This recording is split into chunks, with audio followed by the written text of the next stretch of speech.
खबर उत्तराखंड देख रहे हैं आप। मैं हूं आपके साथ चविश कात्री। मुख्यमंत्री पुष्कर सिंह धामी की अध्यक्षता में लोकायुक्त चयन समिति की बैठक मुख्यमंत्री आवास में हुई। इस चयन समिति की बैठक में मुख्यमंत्री पुष्कर सिंह धामी के अलावा नेता प्रतिपक्ष यशपाल आर्य और विधानसभा अध्यक्ष रितु खंडूरी भी शामिल हुई। इसके साथ ही नैनीताल हाईकोर्ट के मुख्य न्यायाधीश के प्रतिनिधि सदस्य भी बैठक में शामिल हुए।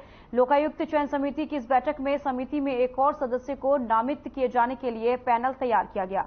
समिति द्वारा तैयार किया गया प्रस्ताव राज्यपाल को भेजा जाएगा। इसके बाद राज्यपाल सदस्य का नाम तय किया जाएगा। ने इनको अकल सिखाई, उसके लिए हाईकोर्ट का धन्यवाद। और यदि हाईकोर्ट इतना और कह देता, इनकी जरा भर्त्सना कर देता कि तुमने जो है पुराना लोकायुक्त क्यों दबा करके रखा। अभी भी गवर्नर हाउस में उसका वो चयन समिति का प्रस्ताव पड़ा हुआ, और हमने जो भी कानून सम्मत तरीके से था पूरा सर्वसम्मति से चयनित करके लोकायुक्त को भेजा, लोकायुक्त की बेंच का पूरा प्रस्ताव भेजा, और वो केंद्र सरकार के दबाव में गवर्नर महोदय उसके ऊपर बैठ गए, और उसके बाद भाजपा आ गई तो फिर भी तो बनने का सवाल ही पैदा नहीं था।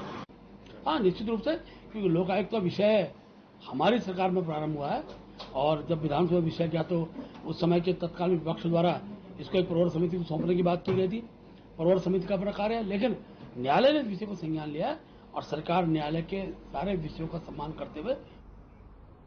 लोकसभा चुनाव की तारीख नजदीक आने के साथ कांग्रेस ने डबल इंजन की सरकार को घेरना शुरू कर दिया है। हाईकोर्ट के निर्देश पर अतिक्रमण पर चल रहे डंडे के खिलाफ पूर्व सांसद प्रदीप टमटा और अल्मोड़ा विधायक मनोज तिवारी के नेतृत्व में कांग्रेसियों ने धरना प्रदर्शन किया। कांग्रेस नेताओं ने कहा कि राज्य की बीजेपी सरकार के निर्देश पर अधिकारी अतिक्रमण पर हथौड़ा चलाकर आम जनता का रोजगार तबाह कर रहे हैं। कांग्रेस नेताओं ने धामी सरकार से कानून बनाकर प्रभावितों को राहत देने की मांग की है।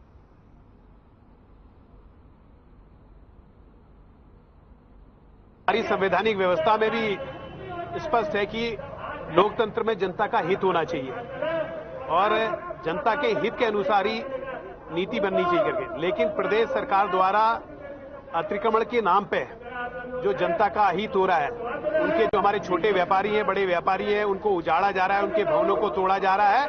तो हमारी इस धरने के माध्यम से सरकार से मांग है, चेतावनी है कि माननीय न्यायालय में प्रदेश सरकार पैरवी क्यों नहीं। उत्तराखंड में समान नागरिक संहिता मसौदा का तैयार करने वाली कमेटी का कार्यकाल 27 सितंबर को खत्म हो रहा है। ऐसे में एक बार फिर कमेटी का कार्यकाल 4 महीने के लिए बढ़ाया जा सकता है। आपको बता दें कि अभी तक 2 बार कमेटी का कार्यकाल बढ़ाया जा चुका है, जिसके चलते अब तीसरी बार कार्यकाल विस्तार पर चर्चाएं तेज होने लगी हैं, क्योंकि कमेटी की ओर से अभी तक यूसीसी का ड्राफ्ट सरकार को नहीं सौंपा गया। वहीं कमेटी की ओर से यूसीसी का ड्राफ्ट लगभग तैयार हो चुका है, जिसे जल्द ही सरकार को सौंप दिया जाएगा। वहीं कार्यकाल समाप्ति के चलते विशेषज्ञ समिति ने शासन को प्रस्ताव भेजा है कि कार्यकाल को विस्तार दिया जाए, ताकि बचे हुए काम को पूरा करते हुए ड्राफ्ट सरकार को सौंप सके।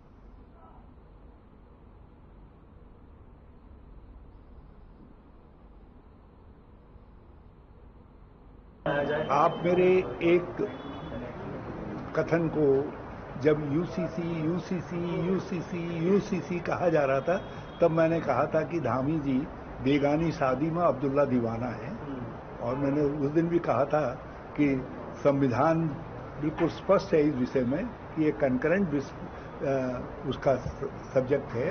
जब तक केंद्र इसमें कानून नहीं बनाएगा, तब तक जो है राज्यों का कानून बेहुदा हो जाएगा। तो अब अपनी झेप मिटाने के लिए जो है यूसीसी के चेयरमैन का कार्यकाल बढ़ाया जा रहा है। भगवानपुर में खनन माफियाओं की दबंगई का मामला सामने आया है, जहां खनन माफियाओं की ओर से लगातार नदियों का सीना चीरकर दिन रात अवैध खनन किया जा रहा है। किसानों ने खनन का ट्रैक्टर ले जाने और रास्ता खराब किए जाने का विरोध करने पर महिलाओं से भी मारपीट की।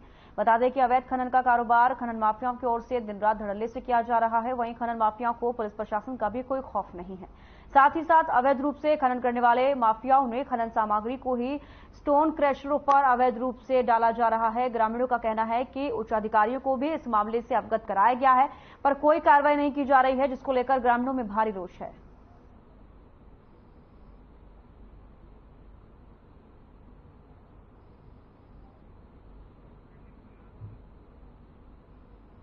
तो ग्रामीणों की तरफ से भारी रोष जताया जा रहा है, क्योंकि लगातार खनन की खनन माफियाओं का जो है दबंगई देखने को मिल रही है और साथ ही ग्रामीणों से मारपीट भी की जा रही है और अवैध खनन लगातार किया जा रहा है और जिसके बाद ग्रामीणों ने भारी रोष व्यक्त किया है। तो लगातार इस तरीके की तस्वीरें जो है सामने आती हैं, खनन माफियाओं की दबंगई लगातार सामने आती है और ऐसे में ग्रामीणों के साथ मारपीट भी की गई और जिसको लेकर ग्रामीणों ने रोष भी व्यक्त किया है।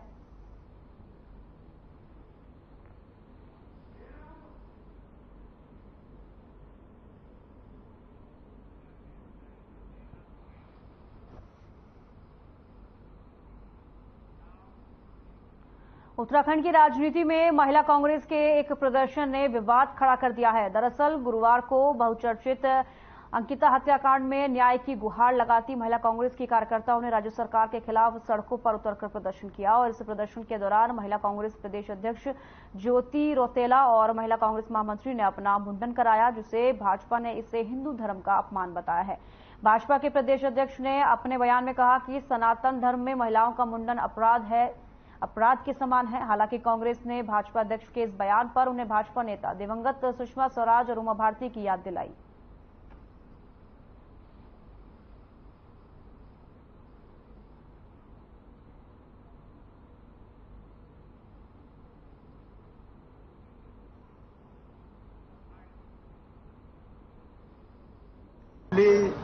सुषमा स्वराज जी और उमा भारती जी के लिए निंदा प्रस्ताव पारित करें और उसके बाद जो है हमारी महिलाओं ने जो मुंडन करवाया है उस पर टिप्पणी करें।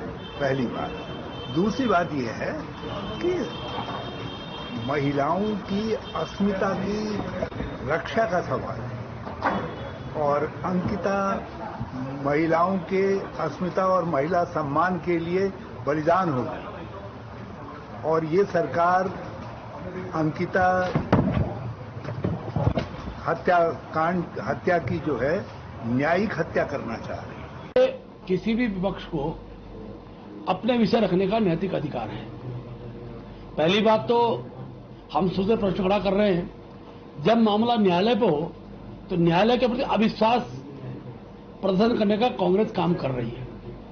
और कल तो अभी तो केवल शब्दों में कहा जाता था कि कांग्रेस हमारी संस्कृति का अपमान करती है, लेकिन कल मातृशक्ति के बाल मुंडवाकर, मैं नहीं मानता कोई बहन स्वतः अपनी मर्जी से बाल मुंडवा रही हो, बाल मुंडवाकर हमारे उत्तराखंड की उस सनातनी संस्कृति को अपमानने के बहुत तरीके हैं विरोध करने के। उपवास हो सकता है, धरना हो सकता है, गिरफ्तारियां हो सकती हैं, लेकिन देवभूमि के अंदर मुंडन करके मातृशक्ति का अपमान करने का काम भी कांग्रेस के लोगों ने किया है। खबरों में आगे बढ़ेंगे। उत्तराखंड के लक्ष्मण झूला में नीरज फॉरेस्ट रिजॉर्ट में अवैध रूप से चल रहा कसीनो में छापेमारी की गई। पुलिस ने मौके पर पहुंचकर 27 लोगों को हिरासत में लिया। इसके अलावा 5 महिला डांसर भी मौके पर मिली हैं। लोगों से ताश की गड्डियां, मोबाइल और कैश बरामद हुआ है। थाना पुलिस के मुताबिक एसएसपी श्वेता चौबे को मुखबिर ने सूचना दी थी कि नीरज फॉरेस्ट रिजॉर्ट में अवैध रूप से जुआ खिलाने के लिए कसीनो चलाया जा रहा है। सूचना के आधार पर एडिशनल एसपी जया बलूनी के नेतृत्व में गठित टीम ने अचानक से नीरज फॉरेस्ट रिजॉर्ट पर आधी रात को छापेमारी कर दी। पुलिस की छापेमारी होते ही रिजॉर्ट कर्मचारियों में हड़कंप मच गया।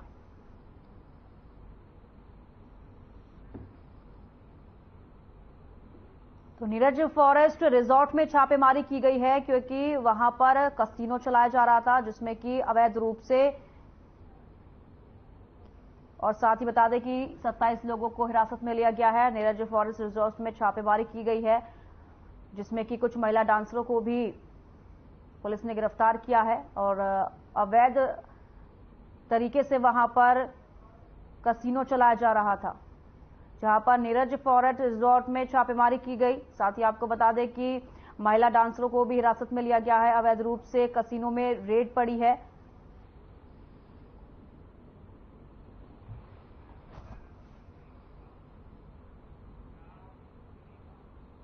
पशुपालन मंत्री सौरभ भवन का कहना है कि गौवंश के लिए सरकार बहुत काम कर रही है। उनके संरक्षण के लिए काफी प्रयास किया जा रहा है और बीते 1.5 सालों में काफी काम सराहनीय हुए हैं। वहीं उन्होंने कहा कि पहले निराश्रित गौवंश को 4 रुपए दिए जाते थे, लेकिन अब हमारी सरकार में प्रतिदिन 80 रुपए दिए जा रहे हैं, जो पूरे भारत में नंबर 1 है। साथ ही कहा कि उत्तराखंड राज्य पहला ऐसा राज्य है जिसने कैबिनेट में निराश्रित गौवंश के लिए प्रस्ताव पास किया हो।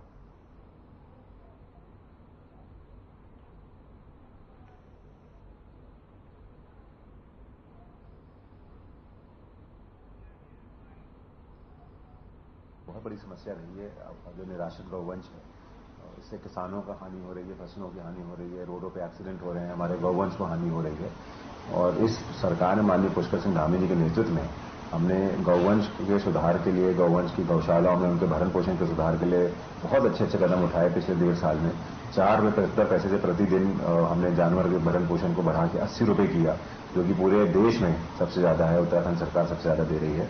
और एक बहुत ही महत्वाकांक्षी योजना कि जो हमारी निराश्रित गौवंश हैं उनको सड़कों से हटा के उनको गौशाला में रखा जाए, उसके लिए कैबिनेट से पहली बार उत्तराखंड एक स्टेट बनी है ऐसी पूरे देश में, जिसने कैबिनेट से स्वीकृति कराई पूरी योजना की। और उसी के सापेक्ष हमने एक मीटिंग करी जिसमें शहरी विकास मंत्री प्रेम अग्रवाल जी, जिसमें हमारे पंचायती राज और टूरिज्म मंत्री सतपाल महाराज जी और हम तीनों पहली बार उत्तराखंड में कोई ऐसी मीटिंग हुई कि 3 मंत्री और निराश्रित गौवंशों के लिए बैठे हों।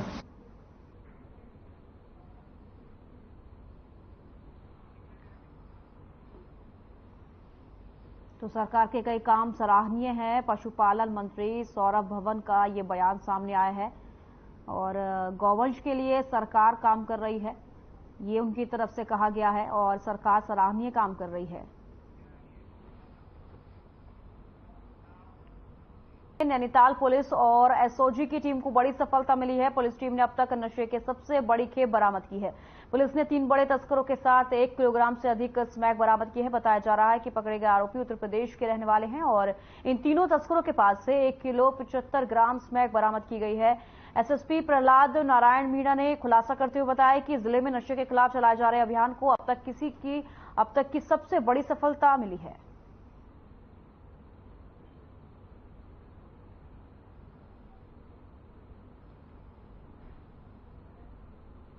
जो लालबाग थाने की टीम है और एसओजी की टीम है, वो काफी दिनों से उत्तराखंड में जो स्मैक की सप्लाई हो रही है उनके सप्लायर पर नजर बनाई हुई थी। और कल हमारी जो टीम है उसको 2 सप्लायरों के आने की सूचना मिली और जब हमारी टीम ने इनको दबोचा तो इनके साथ एक लड़का और आया था।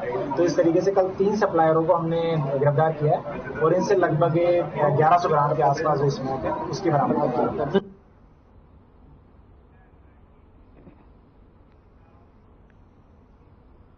जैसे जैसे चुनाव नजदीक आ रहे हैं वैसे वैसे हर राजनीतिक दल जनता में अपनी पैठ बनाने के लिए और जनता को लुभाने के लिए हर वर्ष की तरह प्रयास में जुटने लगे हैं, जिसके तहत लोगों की समस्याओं के समाधान के लिए सरकार की तरफ से हर संभव प्रयास किए जा रहे हैं। वहीं सरकार जनता की तरफ से कार्यक्रम के तहत लोगों की समस्याओं का समाधान किया जा रहा है।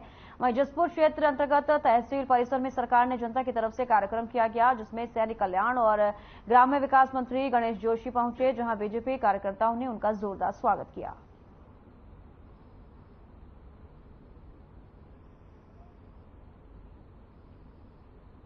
देखिए, पुष्कर सिंह धामी की सरकार जनता की सरकार, जनता के द्वार इस नारे को लेकर काम कर रही है। सभी प्रभारी मंत्री अपने अपने जिलों में सीधा जनता की समस्याओं का समाधान कर रहे हैं। आज लगभग 50 शिकायतें यहां पर आई हैं, जिनमें से अभी तक 34 का समाधान मैंने यहीं पर अधिकारियों के साथ करवा दिया है। क्योंकि आज अगर हम सरकार में हैं तो इस जनता की वजह से हैं और इन जनता की समस्या का निवारण करना हमारी पहली प्राथमिकता है।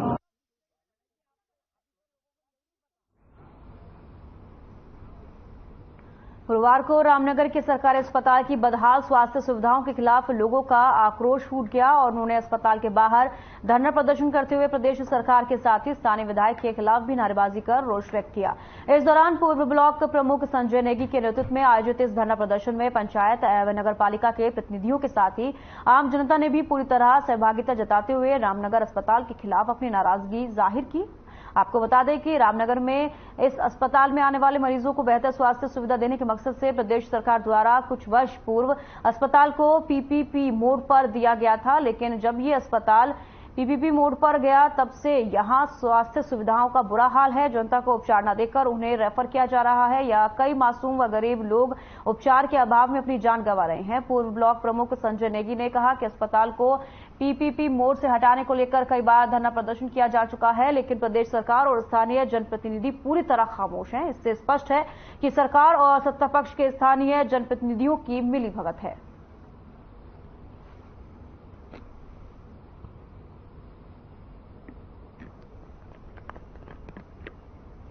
आज से 3 साल पहले रामनगर के संयुक्त चिकित्सालय को प्राइवेट में दे दिया गया था, पीपीपी मोड पर दे दिया गया था और लगातार तब से इस हॉस्पिटल में अव्यवस्थाओं का बोलबाला है। आए दिन मरीजों के साथ अवहेलना की जाती है। ये हॉस्पिटल केवल रेफर सेंटर बन चुका है। कभी यहाँ किसी बच्चे की मौत हो जाती है, कभी यहाँ किसी गर्भवती महिला की मौत हो जाती है और जो गर्भवती महिलाएं यहाँ पर आती हैं उनको जो है सुबह तो कहा जाता है आपका ऑपरेशन शाम को होगा, लेकिन शाम के टाइम पर उनसे कहा जाता है कि हमारे बस की नहीं है, जच्चा और बच्चा की दोनों की जान खतरे में है, इन्हें कहीं बाहर ले जाइए, प्राइवेट में ले जाइए। और आए दिन कल भी मैं एक मामला देख रहा था यहाँ पे कि एक महिला से 2000 रुपए की मांग की गई और जब उसका ऑपरेशन किया गया तो उसका एक बच्चा पैदा हुआ, लेकिन उसके बाद बच्चे और जच्चा बच्चा दोनों की हालत बिगड़ गई और उन्हें यहाँ से कहीं अन्यत्र रेफर करना पड़ा। तो ये स्थितियां इस हॉस्पिटल की हैं। आए दिन शिकायतें यहाँ पे मिलती। नगर में चल रहे ऐतिहासिक नंदा देवी मेले के तीसरे दिन कदली वृक्षों को मंदिर परिसर में लाया गया। कदली वृक्ष लेने सभी श्रद्धालु फलसीमा गए। फलसीमा से कदली वृक्षों को वाहन के माध्यम से साईं बाबा मंदिर लाया गया। इसके बाद ययोडी पोखर डोहे के होते हुए मंदिर परिसर तक पैदल यात्रा निकाली गई और उस दौरान कदली वृक्ष लाने के लिए भारी संख्या में लोग पहुंचे। कदली वृक्ष को मंदिर प्रांगण में रखा गया। चंद वंशज और अन्य लोगों ने कदली वृक्ष की पूजा की। अब इन वृक्षों से नंदा सुनंदा की मूर्तियों का निर्माण किया जाएगा।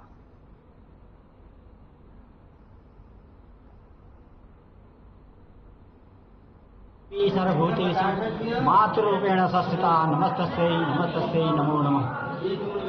माता को माता कभी नहीं होती, पुत्र को पुत्र हो जाता है, परंतु माता को माता कभी नहीं होती। बच्चा गलती करता है, माता उसे जो है सब क्षमा कर देती है। तो यह नंदा देवी का उत्सव हर वर्ष जो है पंचमी से प्रारंभ होता है। पंचमी के दिन जो है गणेश पूजन और कलश स्थापन और तमाम जो हमारी धार्मिक परंपराएं हैं उनके विधि विधान से पूजा प्रारंभ होती है। उसके बाद षष्ठी के दिन सायं जो है 4 बजे के लगभग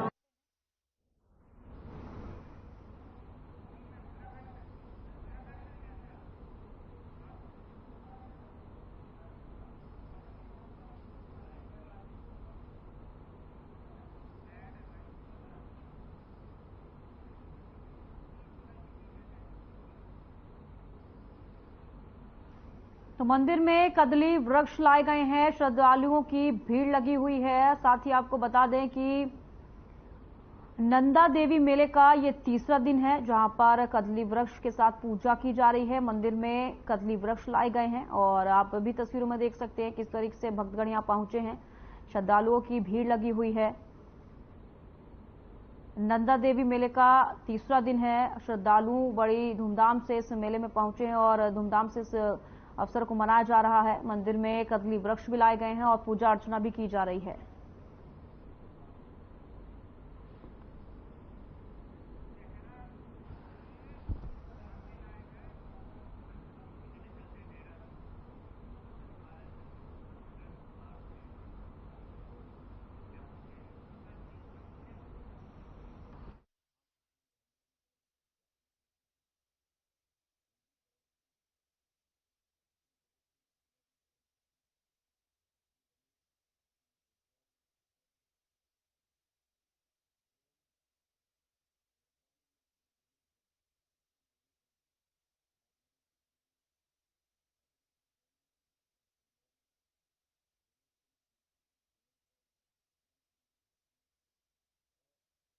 सीधे चलते हैं देहरादून, जहां पर सचिवालय संघ शपथ समारोह हो रहा है, जहां पर सीएम धामी पहुंचे हैं। क्या कुछ कह रहे हैं, आइए आपको सुनवाते हैं।